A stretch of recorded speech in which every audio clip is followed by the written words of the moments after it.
Welcome back to Key Talk Media. This your host, Key Talk. Check it out, man. Alright. I'm gonna give a shout out to Notification Gang, Key Talk Gang, give it all the same thing for rocking with me every single video. If you listen to my voice right now, go ahead and like the video and hit the notification so you get a notification every single time I drop a video. Anyways. So trash talking Charles believes that all the Crips and Blood inside of California, pretty much he believes that they just laugh at all the Crips and Bloods that's outside of California, has absolutely no respect for them at all, and says that they can never really, have no respect for them because the Crips and Bloods inside of California are repping their actual streets, meaning their actual street names like Grape Street, Grape Street Crip, and just names of their actual sets and stuff like that. And then of course their sets happen to spread around the world, but at the end of the day, the people, the Bloods and the Crips that are inside of Cali, it's exclusively for them because those are the streets that not only they've died on, their families on and stuff like that, but that's actually where they come from. So whenever they see an outside person repping,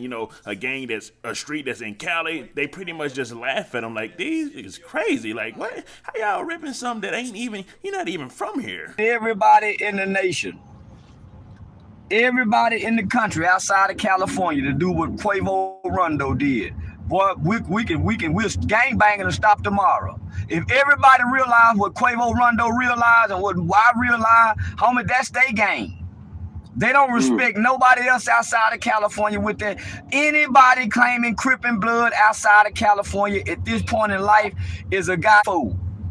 Now So whenever Quando Rondo made that extremely long message before he, according to the gang's constitution, illegally laid his flag down, before he came out and made the decision to lay his flag down, in that post he was pretty much saying like, y'all don't really rock with me, like y'all don't really care about me, y'all ain't even ready to go slide for me. Why would I keep representing y'all and y'all ain't even ready to go, I pretty much put in no work for me or handle up on no business for me after some people done ran down on me. Anyways, so that's what trash talking Charles means whenever he says like those gangs are exclusively their gangs. Those gangs belong to them. They pretty much laughing at y'all. Like as long as Quando Rondo actually been inside of that gang, talking about it, now he's finally laying his flag down. At the end of the day, once he looks back at everything that he's received, pretty much he's only received a lot of dead homies. Of course, he received a music career that probably got boosted because of his gangsterism image as well. But, that doesn't outweigh, losing all your homies and the homies getting killed left and right all through the gang banging. So that's pretty much what he's looking back and seeing that he lost, or what he will look back and see that he lost all these dead homies. And even more than just losing a whole lot of dead homies, he will forever, for the rest of his life, have the Grim Reapers. And when I say the Grim Reapers, I mean gang bangers from all different levels. Maybe from his gang. Now, not maybe from the other side, talking about that Chirac side, wherever they may be, GDs, BDs, whatever it may be.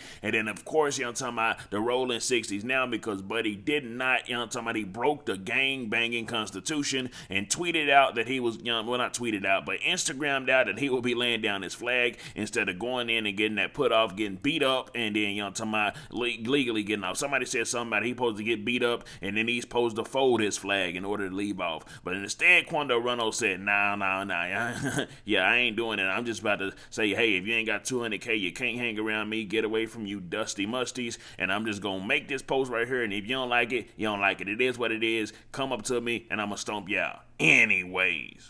You got to just be what it's gonna be, but you can't claim they sets. I mean, no, that's they hood.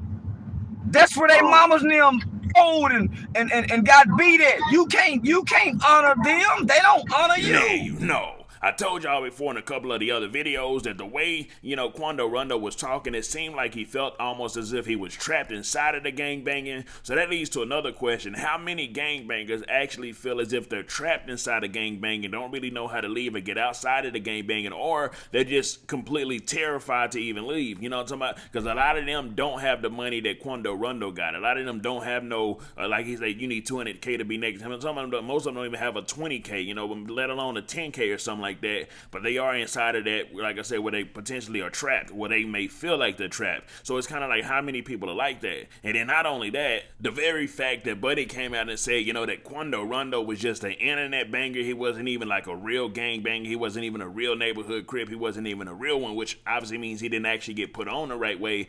Why is it that, he actually has to get beat up to actually get put off? So it's kind of like a lot of rules that are just, a lot of people just don't really understand it, and that leaves like like gray space and gray area to try to understand, like, okay, if he ain't really on, then why he got to get beat up to get put off, even though he ain't really on? If you say that, I don't know. And they laughing at him. Now they saying, even though we didn't put you down, you got to come out here and let us beat on you so she's to quit.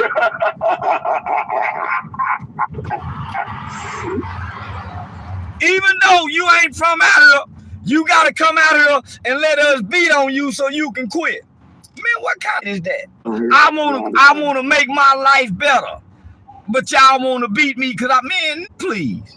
Man, I immediately go work with the FBI. I go tell them everything I know about the game. Yeah, go to the police and tell the police everything I know about the game, man. I want out. Anyways, so as Quando Rondo continues to be in his rock and a hard place for breaking a gang-banging constitution, the mythical gang-banging constitution obviously is not a real one as written, but anyways, as Quando Rondo continues to be there, and trash-talking Charles has now looked at the situation I'm talking about, so he may have a half ally within, trash-talking Charles, and the reason I say he may have a half ally within trash-talking Charles is because trash-talking Charles still gonna say F Quando Rondo or Quavo Rondo, and he's still gonna trash talk him as he does, but at the same time he probably gonna throw him some gems and try to give him some game that Quando Rondo could potentially follow if he wants to. Anyways, so how do y'all feel about this? How do y'all feel about the gangbangers that's outside of California repping the gangs and the names of the streets that's inside of California, the sets that's inside of California, while the inside California people are like, they're not really respecting at the gangster of the gangbangers outside of California. However, the gangsters outside of California kind of in a way worshiping the gangsters that's inside of California because that's like the motherland. Let me know something. Comment down below. Let me know what you think about this entire ordeal. I'm out.